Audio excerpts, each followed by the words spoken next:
Hey guys, welcome to our post-game show.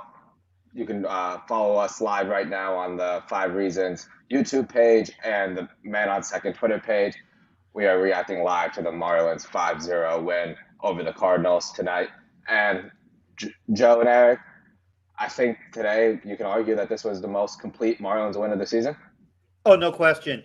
And we'll get to the stars, obviously Jazz and Sanchi homering, but this was Pablo's night. I thought, this was, Pablo Lopez, being the stopper, and after what Sandy did last night, as big as anything, I thought Pablo going the seventh inning. I think he had like a 9 or 10 pitch sixth inning, which allowed him to get the seventh. He was at about 85 pitches, so under 100 pitches, a really fine performance. And, they got a break early in the game to get the lead, but I thought it was Pablo's night. Yeah, I completely agree. I think, at the very least, seeing this series, I guess the one positive that you can take away from it is Sandy and Pablo's back to back starts. Those two guys at the top of your rotation are off to a fantastic start this season. That's the number one takeaway. Joe, as you mentioned, we will talk about the stars later on, Jazz and Sanchi. Uh, Again, like Mike said, this was a really complete performance. The bats hit, and then you had Pablo, Tanner Scott, and Anthony Bass give you some real quality pitching today. So definitely a high note to end the homestand, to be certain. And a homestand that ends up being a winning homestand. Yep. Yep. So Yeah. that Four and on a three. positive Yeah. note, 4-3 winning homestand.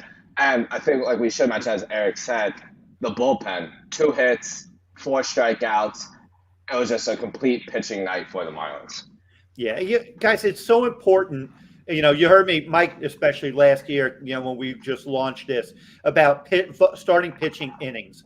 I was, and Mike could tell you my frustration: 4 2/3, and everyone applauding 8 to 10 strikeouts, and meanwhile the bullpen's getting beaten up in innings, and then saying how they're no good. But why are they allowed to? Last night, yes, Bender gave up the homer, but it was only one reliever. Tonight, two relievers. And when your starter could go seven, at least seven, you put that bullpen in position to succeed, where they don't feel like one guy's up. Maybe I'm going in the sixth this time. No, I'm going to the seventh. I've been warmed up since the fifth. It's all kind of putting a puzzle together to navigate that game. So very big, especially the series started with I thought the Cardinals did a great job with Luzardo in game one, taking him the other way, just kind of putting really professional at bats, and I think that probably opened Sandy and Pablo's eyes, how they were wanting to probably be aggressive early. And it seemed like, if I thought Sandy holding him down the first inning yesterday, and then Pablo today just kind of seeing 2 days of what that Cardinal lineup can do, but he just held him in. That changeup was as good as I've ever seen it. So you think that tonight was one of Pablo's best starts that we've seen? Yeah, that's real encouraging stuff right there. I don't have every one over the 3 4 years I've covered them, but yeah, this is way up there, and the importance of it. You know what I mean? He may have pitched well in July when they're 15 out. This you don't want to. The Mets are kind of making a run. You don't want to go get swept, go to Atlanta. You win this one, you end the homestand on a high, and the strength of this team is the rotation, and to show up and do it right after what Sandy did, there could have been another letdown and frustration. But yeah, the way he just schooled, Pujols, just throwing those changeups at him, and then his last time facing Pujols, throwing three straight fastballs, and Pujols is taking him, he's like completely confused. That was masterful, and so yeah, I think what was on the line for the team stepping up. That's why I say it's Pablo's night. Yeah, and I'm inclined to believe. I mean, this is probably up there with Pablo's best starts. The only one that really comes to mind is striking out. What was it, like 8 or 9 straight to start the game Yeah. in Atlanta last year? That's the only thing that really comes to mind as far as another start that I can offhandedly compare. Uh, with Pablo, and we were and Pablo's the guy that me and Joe were kind of looking at going into the season. Like, is he okay? Like, is he fine? Is there an injury that we don't know about? But he's definitely put those concerns to rest, and it's really really good to see that. Definitely the way that you And to Joe's point, this was a big win because, as he said, the Mets 10-4, they're kind of running away with things, at least as they look at the moment. Uh, it feels like a large symbolic win for this team to go over 500 on this homestand. Yeah, and you don't want the Mets to get too much separation. You don't want any Yeah. teams to. Yeah, yes, it's only April, but you don't want to be 8 out or something like that before you even start to hit your stride. That's just gonna be hard to make up. Yeah, going into this Atlanta on the road in Atlanta, it's going to be a big early test for them to see, like, if this team, not to be cliche, but if this team's a little different, Marlins, they can go in there and get 2 out of 3. That'd be very encouraging. And maybe at the end of this road trip, get to near 500 or 500, come home, be very encouraging for them. Yeah, absolutely. Every win against a quality team is a confidence booster, and every win that they get to getting close to 500 and then eventually over. Mike, we talked about this last year. Remember, they got up to the 1-5 start, went to like 4-5, and never even hit 500 again. Yeah. They were. They got to 1 under and then lost 2 in a row.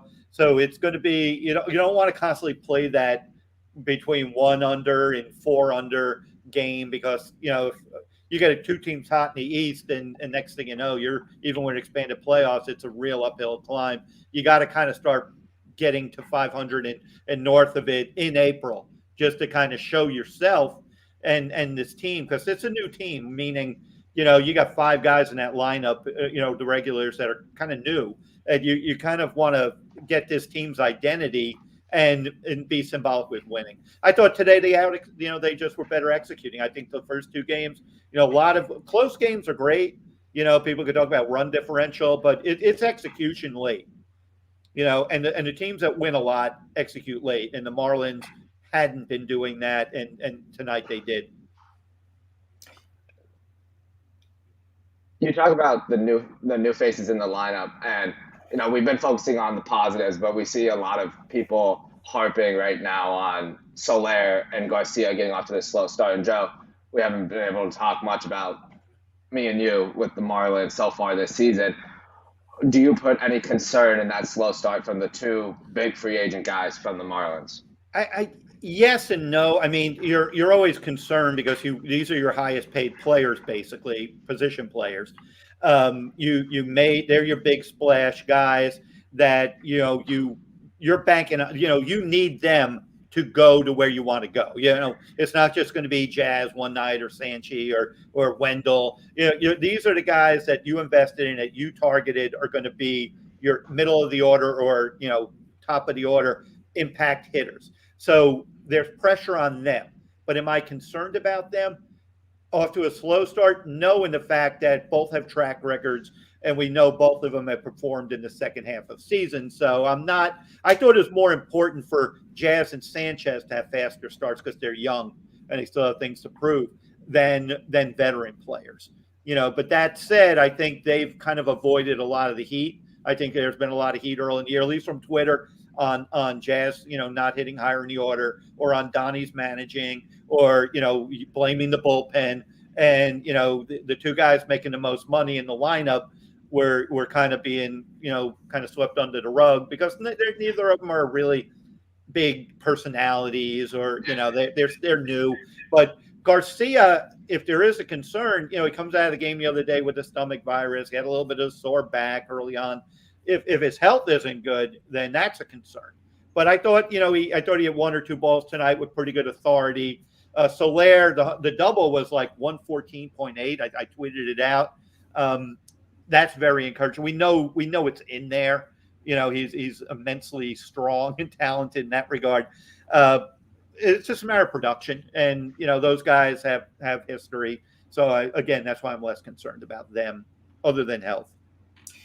Yeah, I mean, I think anytime when the Marlins rebuild was kind of presented to the fan base, it was kind of presented as this offseason was going to be kind of the banner offseason when they would kind of make the moves necessary to make themselves a contender. So I think from that perspective, anytime you bring in anyone and at the start of the season they're not necessarily producing as you would hope, it's a small cause for concern.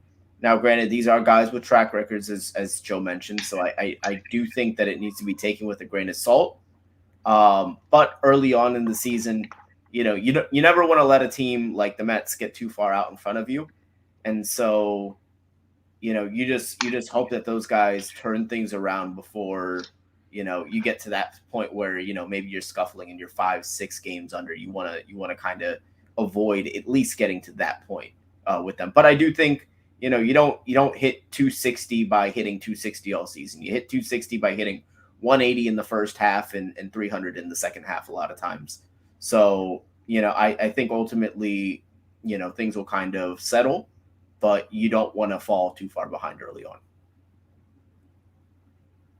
Yeah, and to take it to the other extreme, we talk about Jesus Sanchez, who me and Joe mentioned going into the season, was probably one of the most important players in the Marlins lineup and one of the cornerstones of this rebuild. When you get a game like this tonight where, Jazz has that electric homer, he does the whole Euro step and the whole standing off with the umpire and everything. And, we saw a bomb from Sanchez that just got out as Rich Waltz used to say, like a rocket got out of there. You start to feel excitement for this team. And this was like I said, a great game that shows what this team is capable of, especially when it's around these two young stars. Yeah, and I'm looking down at some of the Sanchez numbers. Like the 114, I think it was the home run, like 428 feet. Yeah, it's just, again, that's why I like him so much. I like tools. I like toolsy players, that guys that that have a swing that with bat speed that much and could put the ball there and kind of has a flair for the moment. And Sanchez has been really, really good, obviously. With Jazz, if I want to turn to him, and another thing with Sanchez, he's looking more and more comfortable in center field. He cut off a ball in the gap, kept the single. Early in the game, I forgot who hit it. Maybe it was Arenado, but kept it a single instead of a double. Plays like that. Just looking like you're a center fielder, not looking like you're lost out there. That was big. But Jazz, he went 1 for 4, and people could say, okay, move him up. He hit lead off 1 for 4, and the dramatic homer. But that first at bat, he hit the 100 miles an hour pitch further. I think it was, if Statcast has it right, than his home run. And here's Sanchez is 114 even with Sanchez, 428 feet. Okay, so Jazz before that, he hits that ball off Hicks, fly out, and 102.9 off the bat. It was 383 feet. Like I said, it was 100.5 mile an hour fastball by Jordan Hicks, 910 expected batting average. So even if he struck out his last at bat, that you can't diminish that ball to center. You drive that pitch like that, you're impactful right there. Okay, then he follows it up with the homer, 378 feet, 85 mile an hour slider, expected batting average of 570 on that pitch. So he actually, the out was a more impressive hit. But let me give you a little bit of what impressed me about the home run, other than the home runs like that don't usually happen just because of the nature of how that sequence went. Obviously, Jazz is chirping with Phil Cuzzy because he didn't like strike one, which happened to be a strike. Cuzzy got the call right. And Jazz asked about it, and then he tells him, get back in the box. Well, there's no pitch clock this year, so it's not hurry up. And so I'm sure Jazz felt a little disrespected there. Then the next pitch, again, was a strike. It was a high strike. Didn't like that. Molina's trying to quick pitch him because he's kind of in the box, and then they call timeout. They go right back to the slider. Second at bat by Jazz, I think it was the second one, when Jordan Hicks struck him out. He threw a 2-strike slider in on his hands that just kind of was a back foot, that slider, and tied him up, and he struck him out. Great pitch. they go to that 0-2 slider. Jazz is distracted because he's already arguing with Phil Cuzzy. He barely can sets up, and he homers on an 0-2 slider. He could have buried that pitch and maybe he swings at it. He could throw, just and then the Euro step and the kind of the gestures to the Cuzzy. But I wanted to throw that out there to you guys, just how improbable that sequence is. That you don't usually see that in baseball. You might see a basketball player get mad and he's yelling at the umpire and he hits a 3-pointer, in one motion, but that usually doesn't happen like that in baseball. One last thing on Jazz and the umpires, because I did that story in spring training on him after he hit a grand slam off the Cardinals. And he noted to me, and I'm sure he told others, but he did it to me, saying he wasn't wanting to let umpires get in his head this year. That they, last year he lost his focus on bad calls, and replays would show that he kind of got screwed a little bit. There was a pitch earlier in the game. There was a ball that was called a strike, and that probably was weighing on him a little bit. So he's got to kind of temper that. You don't want to make a habit of even if you're right, of being, where the umpires are turning on you, because you're going to be a lonely guy after a while. But I thought it was a very fascinating, obviously very entertaining, and it gave us a show tonight. Yeah, I mean, when you're looking at guys like Jazz and Sanchez, and I mean, honestly, and that's ultimately why I, like Joe says, I do feel a little bit better about the start for this team, that it's Jazz and it's Sanchez kind of leading the way early on, because you get the feeling that the veterans will eventually kind of rise back to at least their career averages. But the most important thing, or the most impressive thing, I guess, with both of those guys is, we saw the tools last year. We've known what they can do, what they have the potential to do. But this year, it's just such a dramatically different feel for the game from those guys. I mean, the approach at the plate. We're watching these guys become professional hitters in real time, and when you pair that up with the tools that they have, you have guys that can produce at an all-star level, and to have two guys like that in the lineup is definitely really big, and it could potentially help expedite this rebuild a little bit. Yeah, and Jazz, to throw this number out there, Jazz is now, after tonight, at a 200 weighted runs created plus, which is pretty great for compared to his career numbers, and just this early on in the season to get to that numbers shows the strides he's been making. Guys, I want to throw to you guys, because you're young. I've been in this game forever, and and I get it. And I'm a lot more tolerant of what makes a young player work, and I kind of get tired of 50 plus older career baseball people not identify. Like you don't have to like everything everybody does, but I really try to understand it. I really try to understand where Jazz is coming from. That's why I have good conversations with him. I like him on a personal level. I get that he does some things that rub people the wrong way. I get it. He's a look at me type of kid. But I also see a lot of really positive and the talent's there. And I just feel if he's felt embraced and he feels everyone has his back, he's going to be a lights out player. But so how do you kind of see this type of player who's young, he's exciting? Obviously fans like it. Those who think baseball's a little too full of itself, love him. But your guys feel, as younger baseball fans and a player that's your generation. Yeah, I mean, Jazz is a good-natured guy. Like, he's not. I don't think I would categorize him as, like, sure, he's flashy and he's a little bit of look at me, but I mean, it's not coming in at at the expense of the team or anything like that. He's not pushing his teammates out of the way to get any kind of spotlight. And as long as he's not doing anything like that, I really have no qualms with it. I think it's fun. I think it's exciting for the game. It makes things a little bit more marketable when you have guys like that.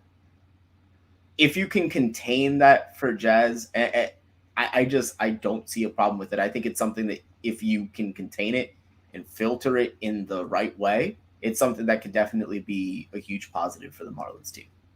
And another thing with Jazz, and I think we've talked about it before, is we love in South Florida, especially, we love those South Florida guys. And Jazz being from the Bahamas, obviously not technically South Florida, but right off the coast. And the colorful hair, the swagger, the chains. He's just embodies South Florida, and I think that's a big part of the connection that the fans get, and the reason why he's becoming a fan favorite and why we all connect to him pretty well. And your cast becoming a podcast favorite as well. But yeah, yeah. And Mike's hit on something, and I always like players with edges. I love players with edge. I remember back when Beckett was 23 and everyone said that he was too much of a hothead, or when Hanley Ramirez was 23 and everyone said he was, just aloof. It's like there's an edge to some of these guys. Sometimes it's their own worst enemy, but sometimes it also is what makes them who they are. And I noticed it early on, just watching Jazz just a couple of years ago in his first, in 2020, actually, right before COVID hit. And you're like, your eyes just went to him. Like you're in the press box but there's something about him made your eyes go to him. You can't explain the it factor, but the kid has it. And then even tonight to do that's, you don't argue with the ref or the ump, excuse me, and you don't even look like you're ready to hit. And all you do is hit the game clinching home run. That iced the game. Yeah. Right there, it was like, if he strikes out right there, what are people doing? Oh, there's Jazz. His emotions getting the most of him. Look at him. He's smashing his helmet. He might get run by the umpire. He hurt the team. Didn't get the runner in from third. Didn't look to shorten up his swing and get the the classic 2-strike approach. He's trying to hit the ball in the outfield and bring the run home, and he happened to hit it over the wall. It's just like I said, the moment. People will know that moment. He hits the 100-mile-an-hour home run off of Jacob deGrom last year to win a game. That's not everyone just does that. But it does that game. The moment kind of finds Jazz. It seems like. Let me ask you though. We kind of touched on it with the Twitter outrage, and you've been around the Marlins forever, and you've seen your fair share of controversies and dumb controversies, and I guess valid controversies too. But is Twitter making something out of this whole? I feel like they're trying to build a little feud between Don Mattingly and Jazz about benching him some nights, pinch hitting him the other night, having him down 8th and 9th in the order. Is this a legitimate concern when we talk about wanting to keep guys happy, especially a player like Jazz, or is this being a social media blow up? Well, I think we're in the age of social media blow-ups, and they are kind of the reality. I even talked to some of these young players. I said, you guys are going through something that the first 15 years, and it's my 20th year on the Marlins, that these players never really dealt with. And we're only talking the last few years. Yes, Twitter's been around a while, but where the players are more on it. Players used to not even be on it because they didn't want to hear about it. But now they'll come on, they'll attack me or as a media member. They see what I tweet or whatever, or other media people. It's just kind of part of it. I think, look, I don't really have a problem with the Marlins.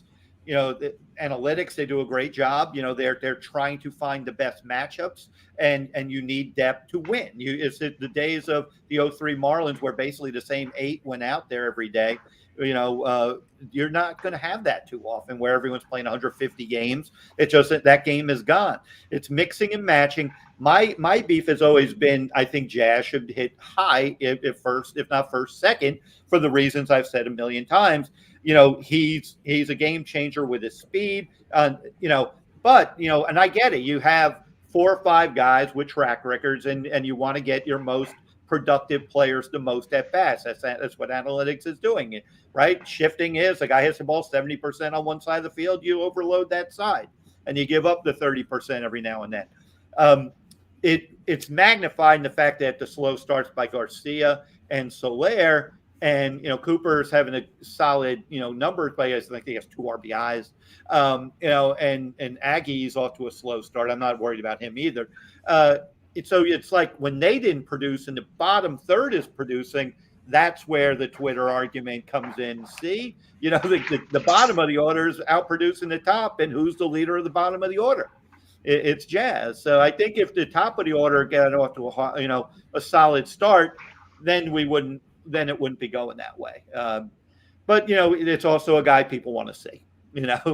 It's a guy people want to see. And when you had last night, when the game ends with him on deck and he got 3 at bats, here he got 4 at bats. The 4th at bat turned out to be one of the most important moments in the game. Yeah, I mean, it's always. I agree that I think it should. I don't know if he should be a leadoff hitter, but I think he should definitely be at the top. Because the difference between hitting first and second and hitting 8th and 9th is what? Over 162, like 140 at bats, I think it is for a consistent starter. Something like that, yeah. Yep. Yeah, and I mean, you need 140 extra at bats from Jazz. Yeah, to be certain, for sure. Yeah, what do you think, Eric? Yeah, no, I mean, I think ultimately the whole Jazz versus, Don Mattingly narrative that Mike was talking about on Twitter is a little overblown. Certainly, do I think that they're buddy and that it's sunshine and rainbows all the time? No. But I think if you ask managers about their players, particularly their younger guys, I think you would find a lot of managers have similar relationships with a lot of the younger players on their team. I think it gets blown up a little bit more because it's Jazz and because he has such a big personality, but I don't think it's anything to really, be concerned over. If I'll add one thing, Eric, it's not Don's job to be their buddies, though. Right.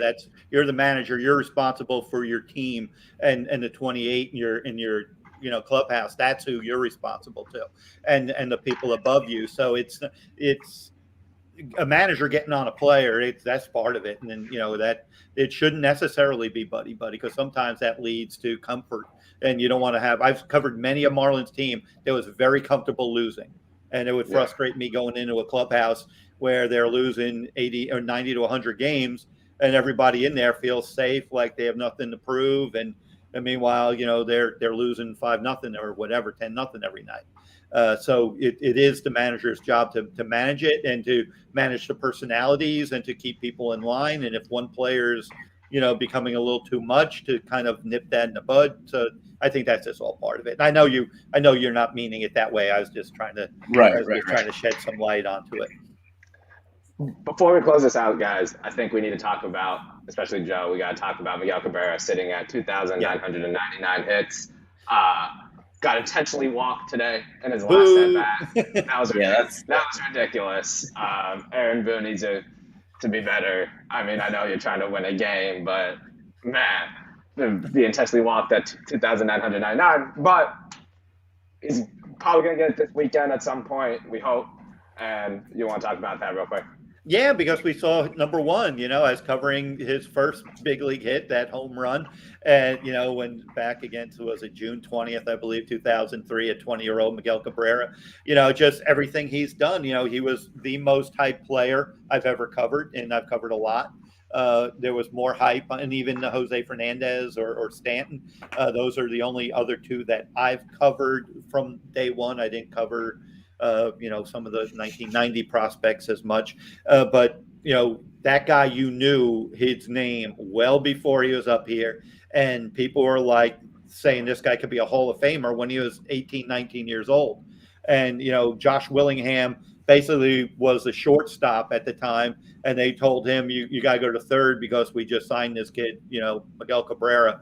And Willingham's like, I'll play wherever I need to play. There was no, I'm better than him or whatever. But they were moving players around all the time. When you have Miguel Cabrera there, I remember doing radio interviews back, in the early 2000s, and 3-4 years in, saying this guy's going to be a Hall of Famer, and having some of the hosts looking at me funny or saying, what? Just he's off to a 2 or 3 time All-Star, but it was there. He's an amazing talent. Yes, We get it. I know all the people. Well, that of course he should walk him. Yes, everyone gets the strategy if first base is open, but here it is a weekday on Thursday, and we're all watching only to see 3,000 hits. And I'm glad Meadows got this single to make it to burn. And I covered Aaron Boone, and he was Miguel's teammate at one point. We get the strategy of baseball, but we wanted to see 3,000 today and not tomorrow or the next day. We wanted to see it right now. Get him past that. Yeah. Eric? Yeah, no, I mean, I think Joe said it better than I ever could have. Everybody wants to see history. Nobody wants to see an intentional walk with history on the line. I'm not a fan of it. I'm sure you guys aren't a fan of it. Like, come on. Like, it's one of those things we're all like working or something. We're all going to tune in to watch that. Like, like everyone's probably not sitting there watching the whole game, but you're on your phone waiting for Miguel Cabrera to come up, and you turn on the TV, and then Aaron Boone flashes the 4, and all of a sudden everyone's pissed. Yeah, and you knew it was coming as soon as the double play came, and it was like, oh my gosh! And it's like, and I'm like, don't do it, Aaron. And even Miggy, I thought it was they jawed at each other a little bit. Yeah, but that's how Miggy is. He talks with everybody. Yeah, I will say this: the two guys I've covered in 20 years on the Marlins who had the most fun at the ballpark were Miguel Cabrera and Jose Fernandez. Those guys just love being at the ballpark, and maybe the reason why they could play with so much fun is they were so much more talented than anybody else. The game was easy. Others might be, if I have a bad day today, I'm moving back to 9th in the order, or I'm getting sent down, or I could be traded, and those guys just always just love playing baseball. They love being at the park and playing baseball. Yeah, and we hope Miguel Cabrera gets to 3,000 this weekend. I'm sure everyone will be watching, especially Marlins fans who, like Joe said, we saw number 1, and even though he was on the Tigers for so long, everyone still claims him and enjoys watching Miguel Cabrera. So hopefully he gets to 3,000 this weekend. Hopefully we get the next time we're on here, we're talking about a good Marlins series over Atlanta. We appreciate you guys tuning in, and see you next time. Later.